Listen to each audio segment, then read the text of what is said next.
Pode parecer estranho ouvir o que eu vou falar agora, mas a Marvel lançou Lobisomem na Noite, um filme curto de terror, direto no Disney Plus. É um especial de Halloween, basicamente. E tem muita coisa do mundo sobrenatural da Marvel lá nesse filme. Muitas referências, easter eggs. Tem coisa até do Gore com o visual dos quadrinhos lá.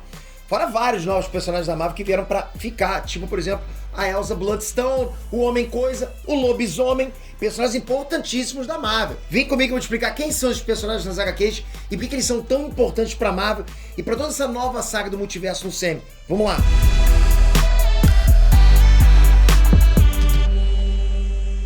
Quem me acompanha aqui sabe que eu tenho mostrado várias diferenças de estilo de vida entre o Brasil e os Estados Unidos, não é? Sim. E saca só, uma coisa que sem dúvida faz total diferença é a internet. Tipo, muda muito, galera. O conteúdo é muito diferente. Muita gente não sabe que nos Estados Unidos a internet é ilimitada de verdade. Já no Brasil, por mais que os provedores vendam essa ideia, não é bem assim que funciona, ok? Você sabia disso? Eu tô passada, chocada. Mas tem jeito de melhorar. Aliás, melhorar não, tem jeito de normalizar, vai ficar normal a tua internet. Se liga nessa dica. Para usar a internet com toda a liberdade e muita segurança aí no Brasil, assina a NordVPN.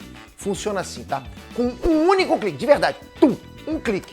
Você muda sua localização virtual para qualquer outro país e pronto. Tipo, vamos lá, Pedro, me explica isso aí. Vamos lá, você tá no Brasil, quer assistir um conteúdo de algum streaming dos Estados Unidos, só passa nos Estados Unidos. Você toca, e se conecta nos Estados Unidos e o seu serviço de streaming passa a ser o de lá, daquele país. Por isso que eu assisto as coisas lá. Vocês ficam me perguntando, como é que você consegue, Peter, assistir na frente? Tá aí, tô te dando o bizu. E aí você já garante seu acesso a tudo que você quiser com alta velocidade, com a segurança do VPN mais rápido do mundo. E tem mais, galera, mudando sua localização, você consegue acessar esses streams com assinaturas mais baratas e poder acompanhar os filmes e séries que lançam antes da gringa, como eu falei pra vocês. É isso, você vai ver tudo primeiro. Curtiu a ideia? Então aproveita que o NordVPN tá com um descontaço pra gente agora. E ainda dá garantia de 30 dias pra você usar o serviço à vontade. Se não ficar satisfeito com a experiência que você vai ter, eles devolvem toda a sua grana, continua a amizade normalmente. Então vem aqui no link que tá na descrição e bora turbinar essa internet, você vai ver uma diferença animal. Peter aqui. Galera, antes de tudo, pra gente começar já engrenando legal, eu acho que a gente tem que começar falando sobre nerdice, tá? Eu quero deixar umas coisas claras aqui sobre o que eu achei do filme. Primeiro, tem monstros, tem coisas que geralmente a gente associa a terror, mas não é bem um filme de terror. Quem viu, né? Não dá medo em nenhum momento, é o que eu quero dizer. Você não esquece que aquele é filme de terror. Não vai te assustar, não vai te deixar tenso em nenhum momento. É um filme fofo, bonitinho, tá? Eu diria que tá muito mais pra aventura do que pra terror. Ó, o cara que virar aqui embaixo falar que achou... Eu tive medo, esse filme deu medo. Pô, cara, na boa, não assiste, só tem que assistir Teletubbies ou Barney, só isso. E mesmo assim, cara, com esses dois dá pra sentir medo também, mas vamos lá. Claro que tem vários elementos ali inspirados nos filmes clássicos de terror, lá dos anos 30, 40, aqueles filmes antigões, sabe? Com aqueles vampiros, aquelas coisas assim, aquelas maquiagens, né? Época do auge do filme de terror em preto e branco, né? Então tem muitas escolhas de direção do filme que eu achei legais. Alguns efeitos pra passar mais essa vibe clássica, filtros, sabe? Algumas diagramações das paredes, o estilo de tudo como é filmado, sabe? A trilha sonora, os efeitos de som, as cabeças de monstros na sala e até umas escolhas criativas também. Tipo aquela véia lá que era quem tava organizando a caçada. Ela é claramente inspirada na Kate Bates, né, de American Horror Story. Tudo isso eu achei muito bem feito. Passa, assim, uma vibe única pra esse especial de Halloween. Eu curti demais a abertura, como se fosse um daqueles... Sabe aqueles livros antigos de catálogo de monstros, né? A abertura fez exatamente isso, legal. A abertura já tava mostrando pra gente uma coisa que eu sempre cobrei do Sam. Pô, isso parece ser um mundo de super-heróis brilhantes e bonzinhos, mas esse universo é muito mais profundo, galera. Existem muito mais criaturas, pô, quem sabe... Quem lê a história em quadrinhos sabe o que eu tô falando. Então tem muito mais seres, criaturas principalmente. Caçadores, monstros, magias, histórias do submundo. Tem muita coisa ali dentro que tá demorando pra ser explorada. Agora a gente tá vendo, né? A gente tá vendo isso agora. Essa nova fase da Marvel tá realmente mostrando que magia existe. Monstros existem, né? Artefatos mágicos existem. Você percebeu que as primeiras fases deu uma recuada? Tipo, a Marvel não queria mostrar isso muito bem? Não é uma coisa cósmica que ninguém sabe da existência, igual no primeiro filme Doutor Estranho, né? Então eu acho que a Marvel tá indo na direção certa. Magia é magia. E tem muita coisa relacionada à magia pra entrar no CM ainda, muita coisa. Blade tá vindo aí, vampiros. E tem muito mais coisa. A Marvel não pode ficar presa à ficção científica e coisa cósmica, espaço, nave espacial, tecnologia. Ô, Sr. Stark pra lá, tecnologia Stark, não dá, né? Inclusive, Thor parou de ser tratado como alien. Tá sendo tratado como um deus mágico. Lembra disso? Era tecnologia de Asgard, lembra? Bom, mas bem que nesse caso é assim, né? Mas você entendeu. Tem até uma referência ao Gore nesse filme do lobisomem. Ele aparece numa pintura sendo atacado por vários homens lá e cortado por um machado. E galera, essa é a exata cena de Thor, Deus Trovão número 5. Vários vikings acham o Thor preso numa caverna sendo torturado pelo Gore e dão abertura pro Thor se soltar e usar o machado dele, o Jarnbjorn, né, pra cortar o braço do Gore por trás. Só se liga na pintura.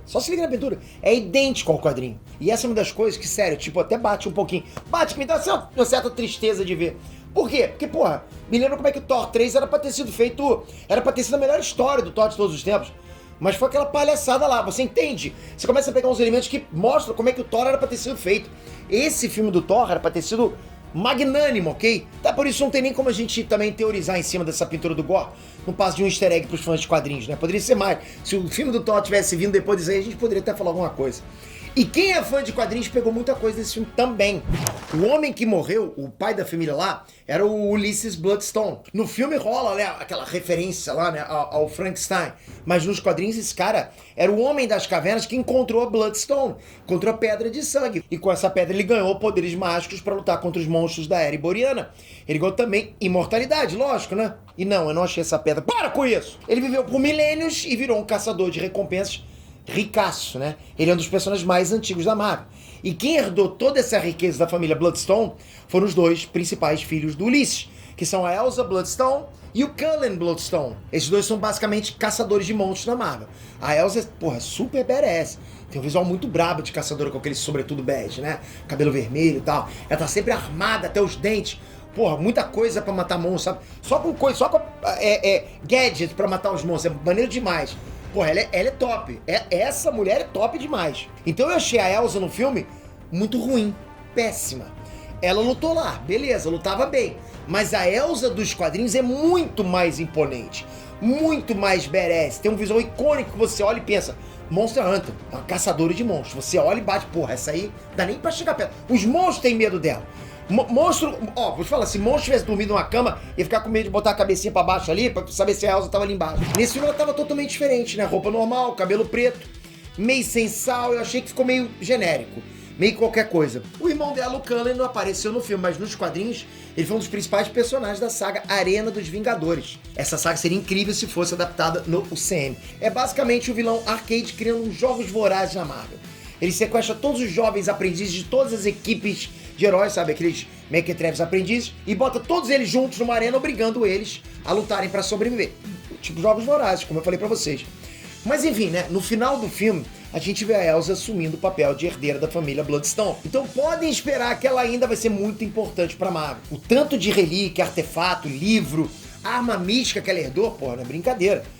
Ela ganhou ali muita coisa, com certeza isso vai ser importante em algum momento no CM. Eu só acho que o arco dela estava mal explicado no filme. Não falam por que ela sumiu por décadas. Não falam por que ela voltou. Tipo, não falam direito sobre o treinamento dela. O filme é bem ok pra mim, é legalzinho. Dá pra se divertir, dá pra você se descontrair. Tem coisas bem interessantes ali. Mas eu acho que o que mais chama atenção é a Disney sendo violenta. Tem braço sendo decepado, porra. É a cabeça, tem cabeça sendo decapitada, tem sangue. Não é algo tipo gore, nível Game of Thrones, The Walking Dead, Jogos Mortais, não é isso. Não é uma coisa que você não consegue ficar sem olhar, meu Deus, eu não consigo olhar, sabe? Só que pro nível da Disney, com Marvel, foi a obra mais pesada do semi disparado. Isso me impressionou. E eu acho que esse é o limite. Bateu no teto, no talo do que pode ser. Tipo, olha, a Marvel... Imagina o seguinte, a Disney tava aqui. Editor, bota a linha aqui, ó. A Marvel tava aqui até agora. Aqui chegou o limite. Foi esse episódio, esse filme, ok? Só que os outros que a gente conhece, Game of Thrones, Jogos Mortais, tá tudo aqui. Jogos Mortais estão passou da tela, só pra você ter noção. Então, a Disney ainda tá muito abaixo, né? Outros dois personagens que devem ser importantes no semi são o Lobisomem e o Homem-Coisa. Preste atenção, galera. Vamos lá, pra vocês terem noção. O Homem-Coisa nos quadrinhos tem uma origem bem parecida com a do Monstro do Pântano. Ele era um cientista, se injetou lá com um soro lá e caiu num pântano mágico. A ideia dos dois personagens era quase a mesma no início. Não tem nem como dizer que tipo, um teve influência no outro. Até porque o Monstro do Pântano na DC foi criado um mês depois do Homem-Coisa estrear na Marvel. Olha isso. Dá pra entender que não foi inspiração? Daí na Marvel o Homem-Coisa seguiu o mesmo caminho. Virou algo maior. Virou o guardião de um pântano que, na verdade, é o nexus de todas as realidades. O Homem-Coisa na Marvel guarda passagem para todo e qualquer lugar de todo o multiverso Marvel. E uma coisa diferente sobre ele é que ele pode queimar quem ele sente que tem emoções negativas, sabe? Tipo raiva, ódio, medo, tudo que possa gerar violência, né? Manda um materazo nele. Por isso que no filme ele tava queimando a galera. Mas fora isso, né, no filme ele parece ser um monstro aleatório que anda com lobisomem, né? O que é estranho. Não explicaram muita coisa. Mas enfim, se forem seguir o papel do Homem-Coisa nos quadrinhos, ele vai ser muito importante para essa fase do multiverso que tá rolando agora no CM por causa da ligação dele com o Nexus das realidades, né? A gente viu isso. E aproveitando para falar do lobisomem, talvez ele não seja um personagem tão popular hoje em dia, mas antigamente a revista Lobisomem na Noite, né? No original Werewolf by Night, era um dos principais títulos da Marvel Comics. Vendia pra caramba, tipo, vendia muito. Assim, naquela época, histórias de terror tinham ficado muito populares, né? E o quadrinho do lobisomem acabou sendo porta de entrada pra muitos personagens, muitas histórias místicas importantes da Marvel. Quem é que lembra da Cripta aí, da revista Cripta? Essa aí, com certeza, só os mais de 40 vão lembrar. Não, que eu não sei, eu esqueci, eu não lembro. Mas o Cavaleiro da Lua é um exemplo, né? Ele começou na Marvel como um vilão do lobisomem em Werewolf by Night, olha isso. Naquela época, o Cavaleiro da Lua era tipo a Elsa Bloodstone. Era um mercenário que caçava monstros. Ele usava um monte de coisas de prata, porque prata era uma fraqueza do lobisomem. E falar pra vocês, o primeiro encontro entre o lobisomem e o Cavaleiro da Lua é uma baita de uma história clássica. É um must. É uma baita de uma luta pica das galáxias, muito boa. Seria legal ver esse embate dos dois no CM, hein? Aliás, se vocês quiserem, já vai comentando aqui. Eu posso trazer um Veja Como Foi. E assim, eu acho até engraçado pensar, porra, que o Cavaleiro da Lua, que surgiu como um vilão de segunda linha do lobisomem, hoje tem série própria. Um monte de mensal nos quadrinhos da edição própria. Enquanto o lobisomem caiu no esquecimento. Olha a ironia. Eu falo pra vocês, lobisomem perdeu a popularidade. Ó, vou te falar, hein? Eu lembro direitinho que falavam bem que lobisomem existia, eu não conseguia nem sair na rua direito. Será que existe? Alguém já viu lobisomem? Então assim, galera, vou falar. Eu achei super bacana a Marvel trazer esse especial de Halloween como uma forma de homenagear a importância do Werewolf pra história da Marvel. É assim, é uma coisa simbólica, né? Pra justamente mostrar a importância que ele teve na história da Marvel como um todo. Se tem uma coisa que não dá pra reclamar da Marvel é sobre a diversidade. A gente tem que falar isso. A gente tem que assumir isso. Ela não fica presa, sabe, nos grandes figurões da editora. Tá sempre trazendo novos personagens, sempre expandindo esse universo. E é por isso que o CM continua rendendo agora, mesmo com todos os principais personagens já tendo ido embora, concorda? Até hoje tá rendendo, pode, tudo bem. Não tá rendendo como antes, você tá assim com o pé atrás de personagens. Tem mais que personagens é esse aí que você tá falando. Mas tá rendendo, pelo menos, senão eles teriam parado, né? Só tem que fazer coisas de qualidade, né? Falar pra vocês, galera, que no final das contas eu gostei de Werewolf by Night. Visualmente tá bem legal. Como eu disse, tem bastante coisa interessante. É uma produção bem diferente do que a gente tá acostumado. Mas espera, na boa, tô sendo honesto, também não é o supra-sumo da qualidade cinematográfica, igual tô vendo muita gente falando aí. Meu Deus! Finalmente a Marvel fez uma coisa maravilhosa. Presta atenção. Eu falo pra vocês da régua da gente. Cara, olha. Pega Werewolf by Night e coloca junto da fase 1, 2, 3. Você ia falar, meu Deus, isso é uma porcaria. Não tem dúvida, é por causa da régua. Pensa, você tá falando que é ruim ou tá falando que é bom? Eu gostei, eu curti, me entreteve.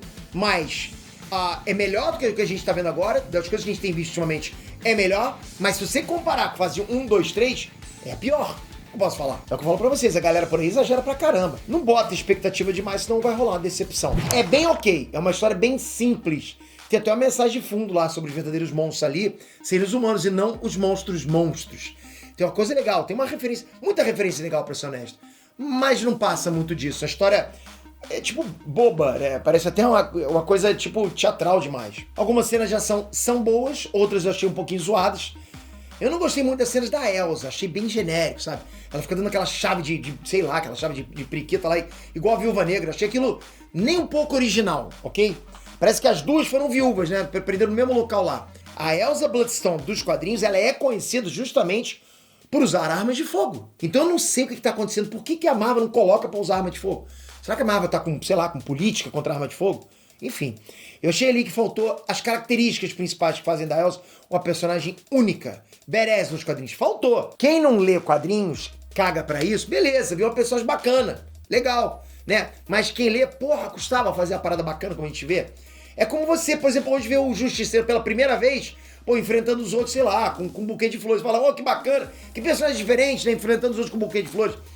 Mas ele não é assim nos quadrinhos, ok? Tudo bem, eu exagerei pra caramba, tá? Mas você entendeu o que eu quis dizer? Eu só exagerei. Já o Lobisomem, eu achei também que as cenas de luta dele estavam super esquisitas. Ele não tava lutando de forma bestial. Tava lutando como se fosse um homem treinado, esquivando, porra, usando judô. Cara, que lobisomem é esse que mais aparece o Anderson Silva? Sério, tu vai lutar com lobisomem? Tu vai se preocupar com o lobisomem te dando poção na guia? Você sabe quando você tá vendo uma luta num filme e você fica com aquela quebra? Porque ao invés da cena fazer você sentir que aquilo é uma briga real, uma luta real de lobisomem, devorador de gente, pô, tu vai olhar pro lobisomem, caramba, que o bicho vai me devorar. O lobisomem, ia! Porra. Aí quando você olha pra aquilo, você pensa, pô, o cara vai devorar. E a cena, na verdade, te faz notar que aquilo são dois atores fazendo uma luta mal coreografada, que mais parece uma dança. É isso, achei que poderia ser melhor, né? Mas se você tá de bobeira, pode assistir, que é legalzinho, você vai curtir. E uma coisa que eu acho importante da gente tentar analisar é que esse especial é todo em preto e branco. No início eu realmente achei que se passava nos anos 30, nos 40, mas quando o lobisomem e a Elsa ficam presos no cemitério da família Bloodstone, dá pra ver que tem gente ali que morreu nos anos 70. E no final do filme tudo fica com cores. O lobisomem fala com o homem coisa sobre pedir sushi. Então no final o filme dá a entender que tudo tá acontecendo agora, na era pós-moderna, não é no passado não. No início eu achei que eles manteriam a Elsa viva por vários anos, porque ela virou a portadora da pedra de sangue, ou seja, ficou imortal, não envelhece. Já o lobisomem e o homem-coisa, tipo, por vários anos mesmo, né? Eles são monstros quase imortais por longevidade, então eles não morrem. Mas parece que não foi nada no passado, não. Agora é esperar pra gente ver quais filmes ou séries mais eles vão aparecer na Marvel. Galera, agora é sua vez de comentar. Curtiu esse filme? Comenta aqui embaixo. Capricha no comentário. O que você achou? Você achou que foi o melhor? Que sua régua tá lá pra cima, lá pra baixo? Foi uma obra-prima? Compara com a fase 1, 2, 3 e dá sua opinião de novo. E toca aqui, se inscreve no canal, ativa o sininho. É muito importante esse canal ter o teu sininho, a notificação. É o mais importante, porque aí você tá sempre informado. Obrigado de coração, até a próxima. Fui!